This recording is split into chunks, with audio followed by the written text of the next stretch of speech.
Hello everybody, it is me, GamePenguin21, and today, oh boy, another month, another lots of news to go through. So this month is going to be a little bit more scattered than some of the other months, because I have a bit of salt here, but there is a couple of big stories that I wanted to talk about that, again, didn't deserve their own video. Not because I didn't want to cover them, just because, like, there's a lot to cover, and I only have so much time within the month to do so. So these might get longer videos, maybe, at least for one specific one, if the actual thing develops. But more specifically, and more interestingly, we're going to be talking about various aspects of the gaming community and the gaming industry going forward. Mainly talking about starting off with things such as cease and desists, more lawsuit updates and things, as well as the big marathon finale to seemingly kill the game. But overall, we have several things to go over today. With that being said, we're going to get right into it. If you like what it is that I do, want to support me in any other way, shape, or form, other than like and subscribe, which is always enough. Links down to everything in the description below. Again, my name is GamePenguin21. Let's get started. Of course, starting off with the smallest story that kind of, when you put it in the grand scheme of things, is actually Polygon being sold to Valnet after being hit with massive layoffs. I think Big Fry speaks for a lot of people here, where he says, and nothing of value is lost. Feel bad for the people losing their jobs, but also sites like Kotaku, Polygon, and others weren't covering games in good faith for years. I have really nothing else to really add to that opinion, because quite honestly, yes, sites like Polygon and Kotaku I haven't actually relied on ever, because quite honestly, they don't seem to do anything, or seem to really report on things in good faith for that being the case. Again, to kind of point out one particular example, or one of the most extreme examples in this context, being Alyssa Mercante, who I've talked about a number of times on this channel, and who wrote an entire artistic representation of how they were fights on Twitter, and comparing that to the Elden Ring DLC in a very strange way. So, seemed very self-serving, as it were. Moving on to Tuxley responding to someone saying Concord, talking about how I find it odd how X-clowns keep bringing up Concord when Xbox has had so many failures recently. And while it is true that Xbox seemingly did have a number of failures, given that these numbers aren't the greatest, I do want to point a couple things out here. Mainly in the sheer fact that most of these games were not online-based games. All of these games, or at least all of the ones that are important, other than, say, Redfall, which, again, wasn't really good, and the developer said, yeah, we didn't want to make this game in the first place. All of these ones are mainly single-player, or somewhat, or I think in Towerborn it might be cooperative single-player, but I don't really know. Meaning that all of these numbers are fucking pointless to be using, especially in in-game stuff. I would more or less point to the reviews and say that they're actually doing rather well, and again, for Steam games, even being positive and mostly positive, which these seem to be, is actually a very good state for the game to be in, because that means the game is popular enough to do that. I would say, again, the only one that I would think here kind of deserves its scores, and because, you know, was the only one that was a quote-unquote actual failure, is Redfall. But again, it is doing better numbers than Concord here, where again, Concord has 0 in-game players. Why? Well, because the game was taken offline within 2 weeks, whereas all those other games are still up, readily available, and ready to be purchased by any number of people to be able to be there. And again, they are all single-player games, whereas Concord was a multiplayer game, and quite honestly, again, failed within 2 weeks, mind you. So, you know, it's still a pretty big stain, and still a pretty big point of contention as to why you shouldn't trust Sony for one reason or another. So, you know, just a thing. Moving on here, we are talking about Grums, and yes, I know I'm going to make fun of him. Just let me use him as a source for this one particular story, because, of course, he says the Nintendo we know is dying. Talking about how it's suing Palworld with patent only recently filed as a gotcha instead of making another better Pokemon games. Make $80 games the norm, making Xbox and others raise their game prices. That second part is actually not true, because they make their gaming decisions based solely on the merits of themselves, and blaming Nintendo for the price hike. No, I blame Sony for this price hike, because they're the ones who actually started with the $70 game. Hence the push to $80 games for Nintendo being one of the things that they just decided to do. Price hikes are dumb, and it should be taken up with each individual company, but I don't believe that Nintendo is the problem. At least in that very particular context of having everyone else raise their prices. The CEO doubles down on DEI. Jesus Christ, Grums, shut the fuck up. And it's over. What you loved is no different from any other AAA game company now. I would say that Nintendo is actually kind of worse in this context because, again, they're making Palworld. Well, at least Palworld is trying to cover its own ass by, making sure that Nintendo has very little suit to go off of here in terms of this, and that a lot of these changes are not because of the things that they want them to do, but because, they're trying to, again, protect their own ass in terms of trying to get the actual suit to go through, at least for now. It is possible that they could revert a lot of these changes back to normal if they'd ended up winning the suit, but again, at the same time, I'm not sure if they would want to risk it in that context, because Big Brother Nintendo just really likes to slap people with lawsuits. So yeah, but the quick update here is that they actually ended up regarding some of the changes in the future, and essentially are going to make the game kind of not great because, well, they're in a legal battle with Nintendo, and they don't want Nintendo basically utilizing their own games against themselves for one reason or another.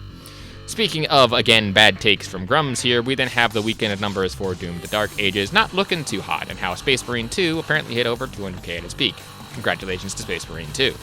But Astro Cyborg puts a thing saying, let's guess he's going after Doom: The Dark Ages because it has a strong female woman in it, so, I'm not sure if that's particularly the case here, and with Doom: The Dark Ages, again, the maximum concurrent players at any one time for this does seem to at least be somewhat because at the same time, Doom, the 2016 one, hit around, I believe, 30 to 40k as well, so this is kind of within the actual numbers that, you could kind of expect from this. But then, I might hear you say that Doom Eternal hit around 196k at its peak.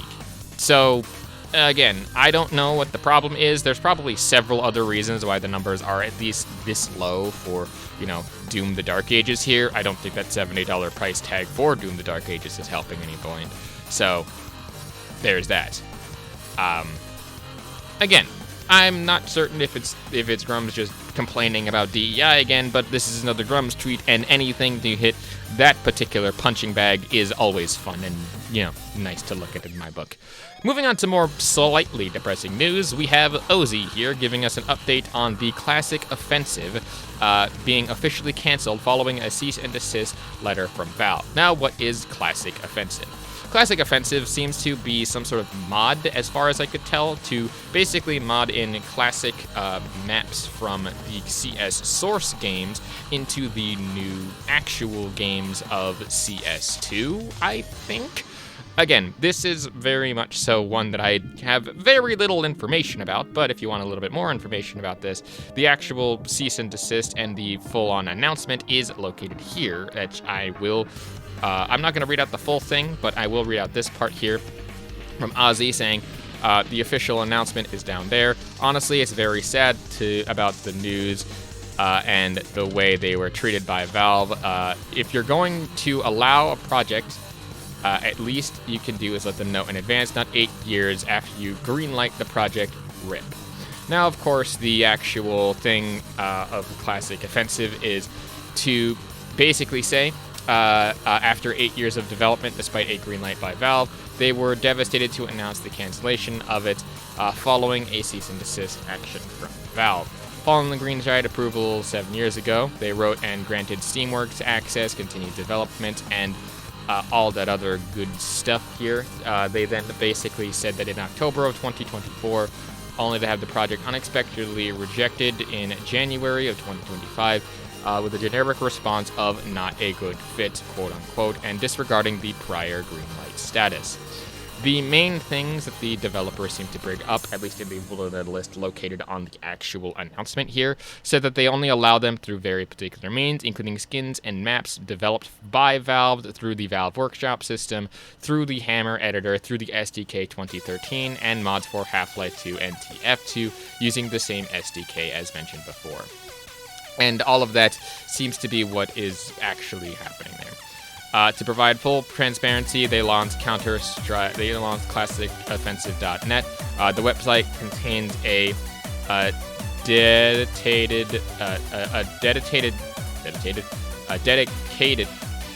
detailed, my God, I can't read, timeline to provide it. So again, if you want to go and find out more specific information, classicoffensive.net is where you can go for it. But that is a little bit unfortunate that that actually happened. But someone decided to take this to a little bit of an extreme, mainly Goldie here, saying Valve is the new Nintendo. No. Full-on fucking no. As far as I could tell, this seems to be, at least again, while kind of a shitty decision, and not defending Valve in this, it is again a very shitty decision because they had previously greenlit something but then just decided not to. So, oops. But at the same time, they are not nearly as bad as Nintendo, as a lot of their recent decisions have also come down to actually making the platform of PC gaming a bit better, trying to denounce a fair bit of like AI-generated content, or specifically saying that you have to have some things like EULAs or things to be very transparent to the actual customer. So yeah, again, of all the better decisions that they've made, having one shitty decision is not a bad apple make. Nintendo is bad to the core, and as we previously explained, they are still pursuing Palworld in a court of law, despite the fact that Palworld, again, they're only doing this because they're just trying to, because they're popular. So again, not as bad. Valve still might be protective of their stuff, but whatever. Moving on to Cult Classic Cage here, saying the last gen of PlayStation fans were talking about games because it was all consistent PlayStation game releases on PS4. PS5 is drier than a nun, and the PS5 console gremlins are out here being a free press to Sony bootlickers, promoting an overpriced, worthless console with no games. Now to first start off and smack down this guy here. Basically, yes, they do have a lot of quote-unquote exclusives and quote-unquote games, but the majority of the game cadence releases seems to be kind of one of those things that just isn't really happening a lot this gen.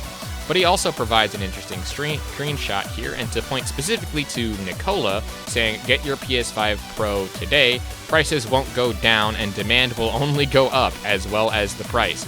Might as well have the system play everything on console, best way while GTA arrives. And let me just say, if you are buying this console because of GTA, why? Like, literally don't. I would recommend that you really don't, because yes, certainly the PS5 Pro seems like a good deal right now, but it was a much better deal at the start of the generation. And what I also find really funny is at the start of the PS5 generation, you really couldn't get one at all, despite the fact that, again, scalpers were prevalent everywhere, and at the same time, PlayStations were just kind of being overpriced to shit in a lot of that. And just now, when the stuff is hitting its stride, they are actually cutting specific costs, like cutting specific portions of the game, of the actual console, to make it not run as good, maybe have like certain less heat sink stuff and certain less material in the box, therefore making a not great experience, but still, again, charging the same price, and again, having talks of increasing that price. This should not be happening during a mid-generation like this, at least not any mid-generation that I know of. But again, the actual thing here comes with a little bit of a clip, which we will play a fair bit here, probably not the whole thing, but we're just gonna speed on through. Dude, when it gets close to May of next year, it is going to be physically impossible to find the system. It will be impossible to find a PlayStation 5 Pro if you want, like, not even if you want it, like, you're going to be thinking about getting one. That shit is going to be off the face of the earth. They're going to be reselling them for a ridiculous amount because of GTA 6. Okay, so even if that were the case, it really, again, I really don't recommend actually doing that, because buying an entire console just to play one game seems like a kind of dumb idea in my personal opinion. But again, he's basically just saying consume product. Because it's like, oh, and you know why? You can't blame people. Many people only play GTA 5 since GTA 5 came out, dude. Almost no other games. They might have dropped some money into Madden or Fortnite. To them, it's like, well, I'm only going to be playing the one game, so I want to play it the best way possible. How do I do it? Give me a PS5 Pro. I plan on playing this for the next 10 years. You have to start thinking of, like, that is the audience that GTA has as a game. I also like the way that he says, I want to play it the best way possible, despite the fact that PC is never actually brought up into this situation. because it's not going to launch on the PC, even though we all know that more or less it's going to launch on the PC probably a year-ish later, and probably with a lot more enhancements and appearances and things like that. Plus, also, we haven't actually seen any good gameplay of it, or how it actually looks or plays on the actual console. You know, just kind of one of those things that might be a thing. There's also, he goes on to continuously glaze GTA and, you know, continuously say that PlayStation is whatever, but we could just skip on past that. Moving on to more interesting news and more actual news that affects the world, i.e. the FTC has fully lost its actual appeal against Microsoft for the acquisition. Congratulations. You literally wasted tax dollars to basically do nothing. Oops.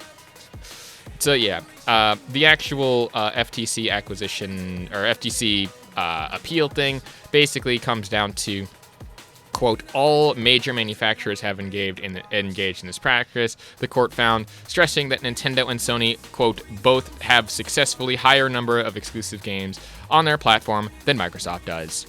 Congratulations, the court has actual brain cells and did something properly, with the FTC seemingly was being paid off by Sony. Though I will say allegedly, because I don't think that that's actually the case. It was really dumb and stupid, and the FTC's arguments were very paper-thin and bad. But again, moving on to more salt-funny news, we actually have Josh the editor quoting out this whole screenshot talking about how Phil Spencer apparently needs to be fired at Phil Spencer PlayStation, I guess, saying, I think he wants Phil Spencer to be fired, where this person has apparently been going on for 90 days at the time of this screenshot specifically, so again, look at dates and he's probably still doing it, where Phil Spencer needs to be fired. But not just that one, but also The Crap Gamer, basically coming in here with The Crap Gamer America First, okay, with, I'm sure he gets another bonus while almost 7,000 more employees just got fired from Microsoft today, saying to leave my $3 trillion company alone, which I find, again, very hilarious because, as a lot of people have been seeing, at least on specifically Crap Gamer's account this month-ish, where he himself is on this sort of asking Xbox as Microsoft Phil Spencer to resign as well, with a resign you bum, resign you bum, resign you bum, as if he's like trying to exorcise some sort of demon from the company because of, you know, saying that he's lied to the community for decades. This is all basically, again, in the fact that PC is king here, coming in with this dude still in pain from when Phil Spencer destroyed him nearly 10 years ago. Lamau, 10 years, man, let that sink in at WTF. Shit Gamer is never recovered.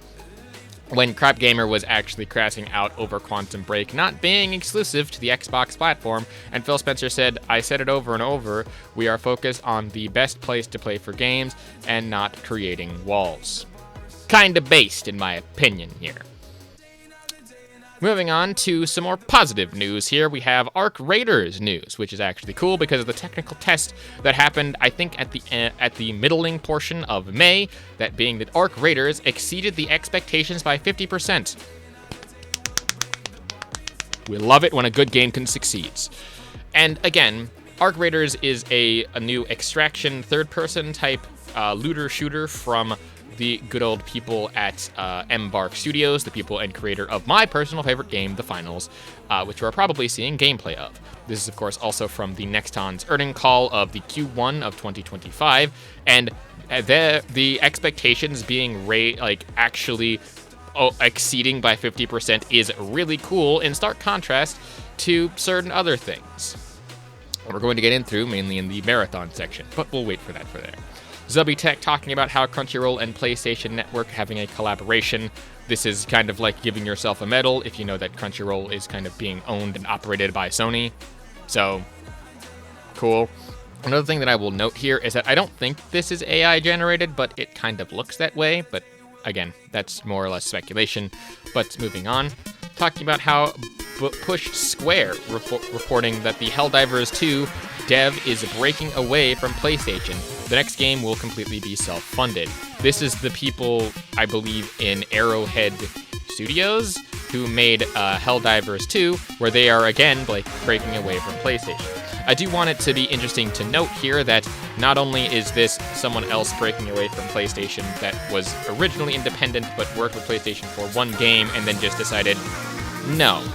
That will also be, again, I think it was From Software that did the exact same thing, the creators of Elden Ring and the Dark Souls series. So, congratulations. They are making like an exclusive for Nintendo, but I'm not sure. Next up here, we have Nilla saying this has to be an agenda, talking about how The Last of Us 2 only sold 4 million copies, yet a horrible effing HBO show. Now, the horrible effing HBO show of that in question is the Season 2 of the actual Last of Us series. The first season was highly praised for being rather groundbreaking, well, maybe not groundbreaking, but rather interesting in the way that it told its story.